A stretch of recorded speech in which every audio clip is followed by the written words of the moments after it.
Please welcome CEO Radisson Hospitality, Federico Gonzalez Tejera, in conversation with Skift hospitality reporter Cameron Sperance. Hey everybody, and welcome back. I am still Skift hospitality reporter Cameron Sperance, and I am joined now by Federico Gonzalez, President and CEO of Radisson Hospitality. Pleasure to be with you today. How's it going? It's going very well. Thanks to you for inviting me, and good afternoon, good morning, good evening, whoever they are. It's a pleasure for me to join you today. Great. Well, Federico, we're so happy to hear from you. We've heard from a lot of hotel CEOs over the course of the conference. You're our closer for the hotel deep dive, so really excited to get a chance to hear your take on where things go. Very good. So let's dive right in. I mean, Radisson has made notable recent ads in Europe and the UK, new hotels in Belgium, a dual brand at Heathrow. What's your expected recovery timeline like in Europe compared to the US and Asia? Okay, I think when you look at recovery timeline, I mean, first, everything is going to be completely determined by when is the vaccination ready, okay, and how fast different countries can get the vaccination. So that's the kind of, this is a deadline that we are all looking at. And now I think the moment that everybody, and depending on the geographies, okay, the vaccination is available, and then people stop having the issues of the uncertainty that exists today, then I think the recovery will go as fast, if you wish, everywhere. Okay, now what is obviously different is what is the level and how the different geographies are being affected. Okay, I mean, as you all know, and you have heard during the seminar, you know, China suffered very much, recovered very fast. So Asia is suffering, and India in particular, as much as China, and Europe is suffering much more and deeper drops than we have seen in the US business, in the US market. So I think the speed of recovery will be determined by vaccination, and the base from which to recover will be somehow different. And I think Europe at this moment is having a tougher situation, driven by two things. You know, I think is the complexity of the geography movements. Okay, if you wish, I mean, at the end you have one market, okay, and one system and one closer culture. I mean, China is one big market. And then obviously Europe is a significant amount of small markets with very different regulations, with very different frontiers, and with much more complexity. So that's different. And then second is how different it is, the profile of the visitors. You know, I think in many of the big towns or in the big locations or big hotels in across Europe, I mean, I would say also Middle East and Africa, there is a component of international traveler that is much higher. Okay, if you go to London or if you go to Paris, then obviously that mix of international traveler is much higher. Within the countries, it's not like that. So if you go inside France or inside Italy or Spain or Sweden, then still the national weight is important. But across Europe in general, for the big locations, the international weight is very high, and obviously that has a significant effect. Certainly. You know, Radisson obviously is focusing a lot on business transient customers. I'm just curious if the concept of the office itself is permanently altered and more people are working remotely. How does that impact your business transient revenue base? Well, I think, and it has been discussed during the different sessions, you know, is how it's going to affect and how much the traveler is going to change habits. Okay, how we look to the situation, and I think how is the only way, if you wish to look to the current situation, is no matter what behaviors will happen, we need to be ready and be, if you wish, more creative than ever, and we need to be coming with more and different solutions to the different needs. Okay, I think we will keep having in many hotels, in many places, large events as they used to have, or as we used to have. There will continue to be many meetings and events or transient business as it was before. Now, I think we need somehow to adapt to what are the new opportunities in this kind of new situation. It happened by chance. We were working and we launched last week a concept that we call hybrid rooms and hybrid meetings. What is the idea? Actually, the idea didn't happen in the last 6 months with the virus. We were working on this before. And the reason why is because, I mean, a hybrid meeting is a meeting room where beyond the meeting room with 10, 15, or 20 or 50 people, you have all the equipments ready without the need of over complexity to have connections with different countries. You have all the screen setups, you have all the technology, all the hardware, all the software. So it's very easy to come to Brussels and have your normal meeting and event, and then at the end of the day or during lunch, connect with someone in London or in New York or somewhere else. The same that we were working on the hybrid room, that is, you can come, it's like you have a junior suite, but it's full equipped as it would be a fantastic office. You decide maybe to use that only as an office and room, only as a room. Then those two concepts, we had been already working on them before the pandemic. Now, what happens is, well, obviously, this works very well to the potential new situation and the potential new demand. I think we have been working on convertible rooms, okay, rooms that one day you will convert very quickly from room to office or office to room. Those are concepts that I think we will have to adapt and implement in the different hotels to be able to adapt. And I think one of the key changes, even if we talk a lot in hospitality for many years about personalization and segmentation, I think this is going to be much more relevant in the future. Like, I think we used to have all a breakfast set up maybe in a buffet and a la carte, but there was one offering. I think what we are seeing today all over the world is not that every consumer wants a different kind of setup, but if it's not one, you need to have, and we need to adapt to 10, 15 different setups, because there is people that continues wanted to have a buffet the day everything is, or the moment that you can secure is safe. And there will be much more often. So I think agility and flexibility and the ability of the teams, okay, and of the people in the different hotels to be able to have that flexibility while still delivering the profitability we need in each of the hotels is going to be critical for everybody to succeed. Well, yeah, because to be honest, it was sort of interesting to see a lot of these, many of which your competitors are kind of looking at sort of this work from hotel model, but you're saying that the hybrid room program was in development pre-COVID. So, do you see this lasting well after this pandemic has passed us? Well, I think what happened is, we were fortunate because we started to do a work to really relook to the whole company worldwide in 2017. And I think one of the things that happens when a crisis comes like this one is many people, once you face the situation in which we are, it's like, hey, there are no revenues, okay? So what should we do? The risk we all have is to forget that before this happened, things were not perfect. We were not doing everything right. Not everybody had the right revenue management systems. Not everybody had the right offering. Not everybody had the right hotels with the right capex. So I think we have, if you wish, we have a positive situation given the fact that during 17, 18, and 19, we did a complete diagnostic of the company. We took very significant investments in those 2 years, okay, to change the IT systems, to change the offering, to invest in capex. The two hotels you were mentioning before were decided then, the new Belgium Radisson Collection Hotel, or the huge investment we have made in Heathrow with Radisson Red and with Radisson. All those were there, the implementation of new IT systems, the new revenue management systems, the new loyalty program.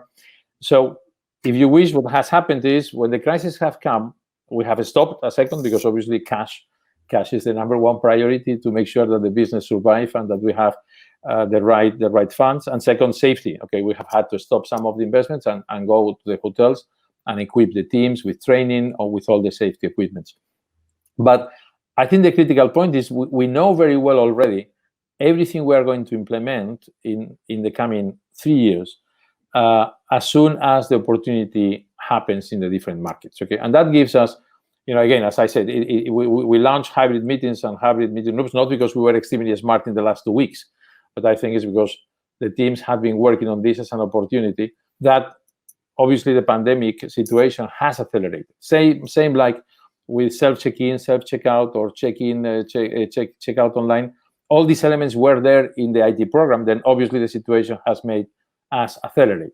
But I think the current situation actually, even with the pain that we all are having, I think as of the moment we recover, it gives the Radisson company and the Radisson brands a fantastic opportunity everywhere. Okay, in America, upon the leadership of Gene Alderman and his new fantastic team, in Latin America, in Asia, I think the prospects of, and that's why we keep smiling and we keep with an optimistic view, because we believe that the moment that the situation improves, I think we have big accelerators to drive demand and drive revenues.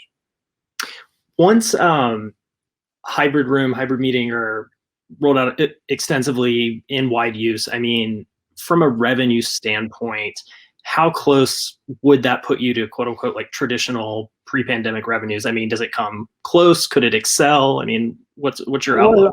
I think is I mean, at the end is, if you, most of these investments and the business plan, when we had the 5 years plan, we started with 17, and let's say the end of the first wave of the 5 years plan ended in 22. Then obviously what we need to do is make sure that we continue those investments, we continue the program. Now what we need, you have like 2 deleted years, okay? It's like 20 didn't exist, kind of, okay? 21 will be a year of, in different parts of the world, again, given that vaccination comes around March, April, let's say, in the spring of next year, will be still a recovery. But I think we are equipped to, if that is the market situation in general, then I think we would be fine to reach very close to 19 results in 22. And then obviously what we had as a target in 22 may be achieved in 24 in some places, 25. But it will depend also on the level of geography. But that's, I think at the same time, there are other things that are happening or other initiatives that are working better. We have a very aggressive growth plan in China. And actually, I mean, obviously we have lost, if you wish, the last year in this plan, but we have a plan to nearly bring around nearly 1,000 hotels in 5 years' time in China, from Radisson, Park Inn, Country Inn and Suites. So I think it's going to be extremely powerful. Now, in a plan like that, yes, you're right that we suffer a delay of 6, 9, 12 months, but I think at the end we may be in 900, okay, in 5 years instead of 1,000. But okay, I think in the big scheme of things, I'm still very positive on around 22, end of 21 being an ongoing situation that is healthy. And I think as of 22, 23 is, the running rates of the things is should be back to normal. And I think that's one of the things that we always discuss with the teams, and it happens everywhere, is when things come back to normal, there is no reason why we should not be doing things at running rates that are even better than before. Yeah. Because between you and me, I think this crisis, beyond the pain it means, I think it gives companies who do the right things and the right investments, I think it gives us a huge opportunity. I think there are many independent hotels that are going to take a decision to go with a franchise brand, hopefully Radisson or Country Inn & Suites or Radisson Collection or Park Inn or Radisson Red. Other companies will prefer to join the network and manage. I think one of the big things the company has is we have still a huge amount of hotels that we manage on our own. And I think managing the hotels is critical to be able to help franchisees also to implement things that we learn in our own hotels. So I think there are many things that gives Radisson, I would say, a very optimistic platform potential or situation for the moment that this all recovers. Absolutely. And I mean, I'm glad you brought up growth, because I did want to touch upon that, as interesting as it may be, given the current year that we've experienced and still have a couple of months left. Where are you looking for growth? I mean, you brought it up, conversions, independent brands signing to a Radisson flag, or I mean, could a merger mania has been kind of the topic of this conference with some of our hotel CEOs. I mean, what does it look like to you? M&A, organic growth, something else entirely? Yeah, I think we have, and again, I hope my board is not listening to me, because if not, they will increase my targets for the coming years. But I think the key point is, as I said, the teams before the crisis, we made a huge amount of work. Okay, as I said, Jim and the US business on their own, they did a fantastic analysis of all the growth opportunities for Country Inn & Suites in the US, for Park Inn, for Radisson, for Red. That analysis is there. The opportunities are there. They now have the teams. So that growth will come. We made the plans for China, and well, that has been delayed, but that growth will come. As I said, it may come 6, 9, 12 months later. But then in that reinvention and in that 5 years plan we made, there were critical growth drivers. I mean, as you have said, conversions.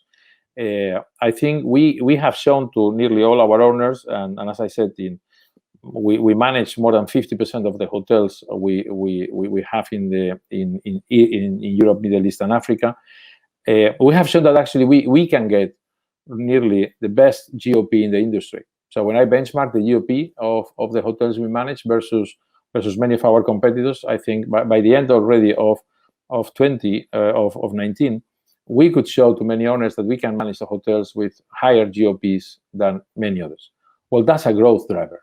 So when many of the hotels operators that I talked to in the past, or hotels that we talk, well, now they may come back to us and say, guys, okay, I need to improve my results in the coming years. What about that revenue management center that you told me you were managing? What about the GOP tools that you have? Okay, could we work on this? So I think there is a big opportunity to get more managed contracts, huge opportunity to get more franchise hotels because of the brands. We made a major relaunch of all the brands, Radisson, Park Inn, Country Inn & Suites, Radisson Blue, Radisson Collection. We launched Red Radisson. And I think all those brands have been completely reorganized, not only in the marketing and branding, but also in the service levels, in the experience levels. We launched Radisson Meetings. So all these things are ready.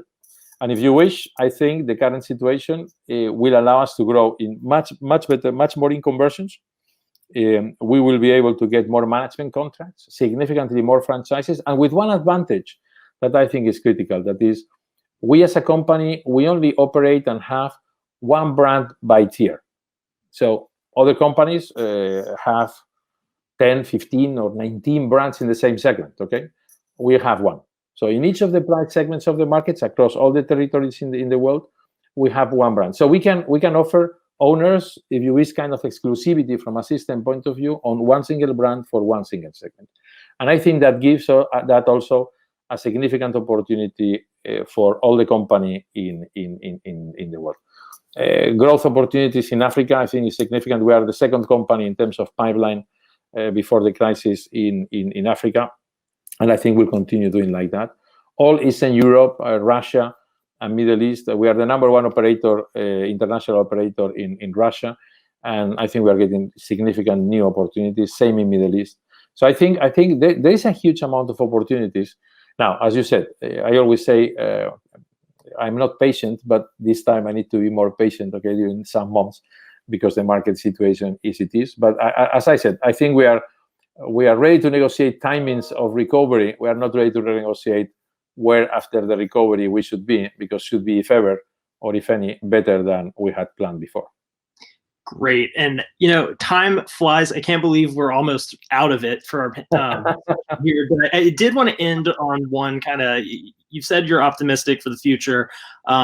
People are probably tired of hearing me say this, but most analysts say 2024 is sort of the year they expect a full recovery for the most part in hotels around the world.